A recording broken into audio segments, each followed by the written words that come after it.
Hi, welcome to Edu Talk. आज हम एक नया चैप्टर शुरू करने जा रहे हैं जिसका नाम है कार्बन एंड इट्स कंपाउंड्स। ये चैप्टर नंबर 4 है आपकी केमिस्ट्री का।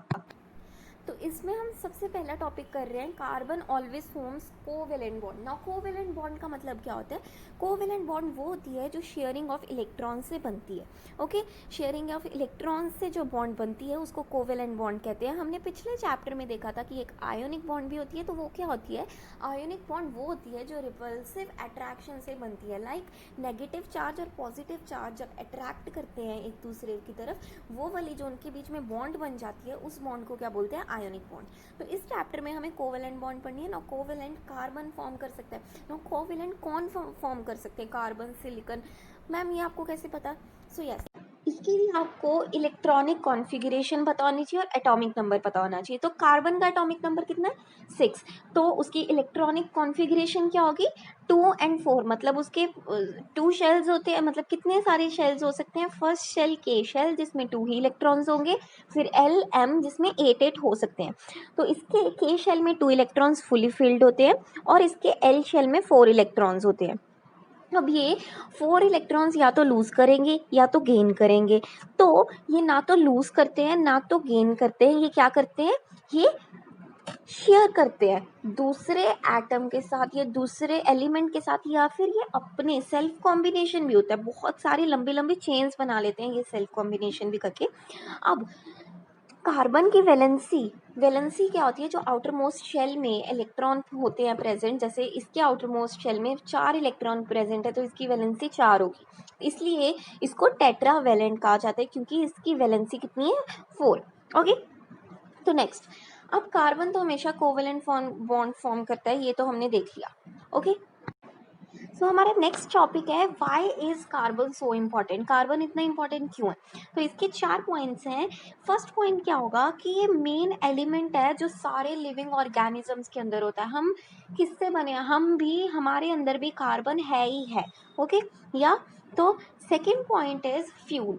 नाउ जितना भी फ्यूल है वो सारा किससे बना हुआ है? कार्बन से बना हुआ है। Okay, third is other organic substances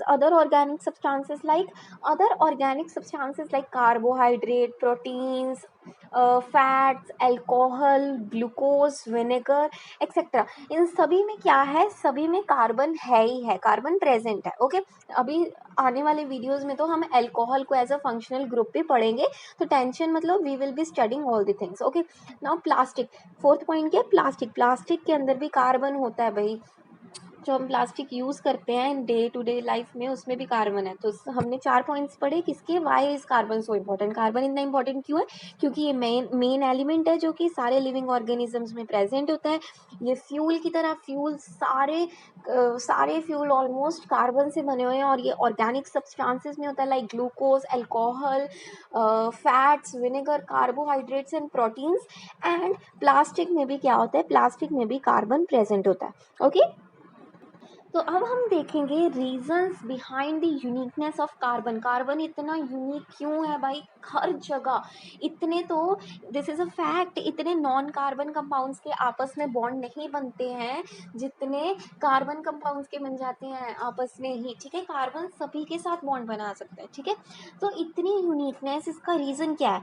तो टेट्रा कोवेलेंसी इसका फर्स्ट रीजन है। टेट्रा कोवेलेंसी हमने पहले ही पढ़ रखा है, पर हम इसमें हमने 2 पॉइंट नहीं डिस्कस किए कि सॉरी, कि टेट्रा कोवेलेंसी हमेशा कार्बन कोवेलेंट बॉन्ड ही क्यों बनाता है? क्यों ये शेयर नहीं कर सकता, गेन नहीं कर सकता? तो इसमें 2 पॉइंट्स है। ये गेन क्यों नहीं कर सकता?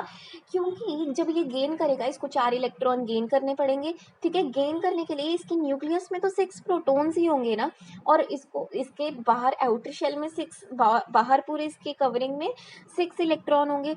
बट अब ये अगर गेन कर लेगा 4 तो इसके पास टोटल 10 इलेक्ट्रॉन्स हो जाएंगे और ये प्रोटॉन्स के लिए संभालना मुश्किल हो जाएगा इन 10 इलेक्ट्रॉन्स को। ठीक है, और ये लूज क्यों नहीं कर सकते?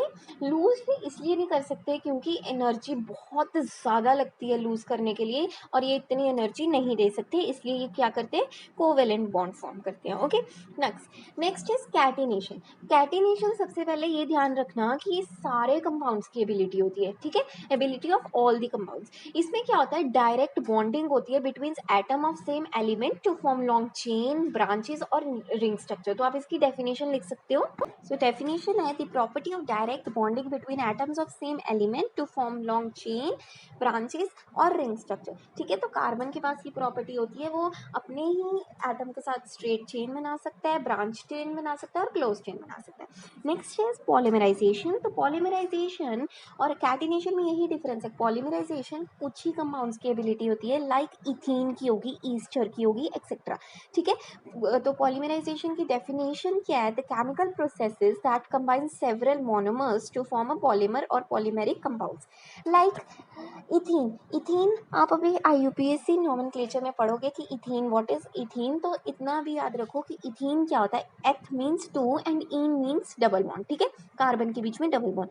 तो इथीन का फॉर्मूला क्या होता है? CH2 डबल बॉन्ड में CH2। ठीक है, जब ये कितने सारे CH2 double bond CH2 double bond CH2 कितने सारे ऐसे कंबाइन करेंगे तो ये एक पॉलीमर बना लेंगे। ठीक है, मीन्स इथीन का पॉलीथीन बन जाएगा जो इसका पॉलीमर होगा। तो यही कैटिनेशन एंड पॉलीमराइजेशन में डिफरेंस है कि कैटिनेशन कुछ ही कंपाउंड्स की, सभी कंपाउंड्स की एबिलिटी होती है, वेयरएज पॉलीमराइजेशन कुछ ही कंपाउंड्स की एबिलिटी होती है। ओके, नाउ नेक्स्ट टॉपिक है आइसोमेरिज्म। आइसोमेरिज्म का मतलब क्या होता है? Compounds having same molecular formula but different structures. This is the definition that the compounds having same molecular formula but different structures are called isomers and this property is called what? Yes, this property is called आइसोमेरिज्म्स। तो आइसोमेरिज्म्स की मैं 6,5H12 के बारे में बता देती हूँ। 6,5 means C5 means but. But means carbon के बीच में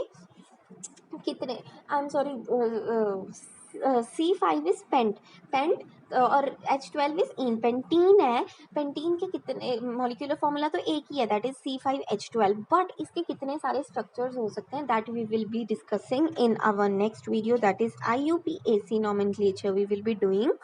उसमें आपको बहुत ही क्लियर हो जाएगा। पर for now you can say कि आइसोमेरिज्म क्या होती है? एक प्रॉपर्टी होती है कंपाउंड्स की जिनका मॉलिक्यूलर फॉर्मूला सेम होता है बट उनके कितने ही सारे स्ट्रक्चर्स हो सकते हैं। तो इसमें हमने क्या क्या डिस्कस किया इस वीडियो में? Tetracovalency, catenation, polymerization and isomerism. I hope आपको समझ आया होगा।